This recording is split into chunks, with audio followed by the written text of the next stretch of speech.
ಮದುವೆ ಆಗಿರೋರು ಬದುಕನ್ನ ಸರಿ ಮಾಡ್ಕೊಳ್ದೆ ವಿಚ್ಛೇದನ ಪಡಿಬೇಕು ಅಂತ ಆಸೆ ಪಡ್ತಿದ್ದಾರೆ. ಮದುವೆ ಆಗದೆ ಇರೋರು ಮದುವೆ ಆಗ್ಬೇಕು ಅಂತ ಆಸೆ ಪಡ್ತಿದ್ದಾರೆ.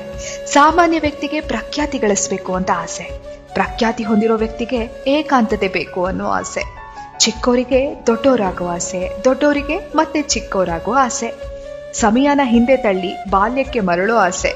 ಬಡವ ದುಡ್ಡನ್ನ ಹುಡುಕಿ, ಹಣವಂತ ನೆಮ್ಮದಿಯನ್ನ ಹುಡುಕಿ ಓಡ್ತಿದ್ದಾನೆ. ದೂರದಿಂದ ನೋಡೋಕೆ ಆ ಕಡೆ ಬದಿ ತುಂಬಾ ಹಸಿರಾಗಿದೆ ಅನ್ಸುತ್ತೆ, ಆದ್ರೆ ನಾವು ನಿಂತಿರೋ ಬದಿ ಕೂಡ ತುಂಬಾ ಹಸಿರಾಗಿದೆ.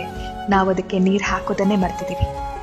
ಯಾವಾಗ್ಲೂ ನಾವು ಇನ್ನೊಬ್ಬರ ಜೀವನಕ್ಕೆ ನಮ್ಮ ಜೀವನವನ್ನ ಹೋಲಿಕೆ ಮಾಡ್ತಾ ಅವ್ರ ಜೀವನ ತುಂಬಾ ಚೆನ್ನಾಗಿದೆ, ನಾವು ಮಾತ್ರ ಇದ್ದ ಹಾಗೆ ಇದೀವಿ ಅಂತ ತುಂಬಾ ಯೋಚನೆ ಮಾಡ್ತಾ ನಮ್ಮ ಬದುಕನ್ನೇ ನಾವು ಮರಿತಾ ಇದೀವಿ. ಫ್ರೆಂಡು, ಎಲ್ರಿಗೂ ಎಲ್ಲಾನು ಸಿಗಲ್ಲ, ಆದ್ರೆ ಏನ್ ಸಿಗ್ಬೇಕೋ ಅದು ಸಿಕ್ಕೇ ಸಿಗತ್ತೆ. ಸಿಕ್ಕಿದ್ರಲ್ಲಿ ಖುಷಿ ಪಡ್ಬೇಕು, ಖುಷಿಯನ್ನ ಆಸ್ವಾದಿಸ್ಬೇಕು, ತಾಳ್ಮೆಯಿಂದ ಇರಬೇಕು.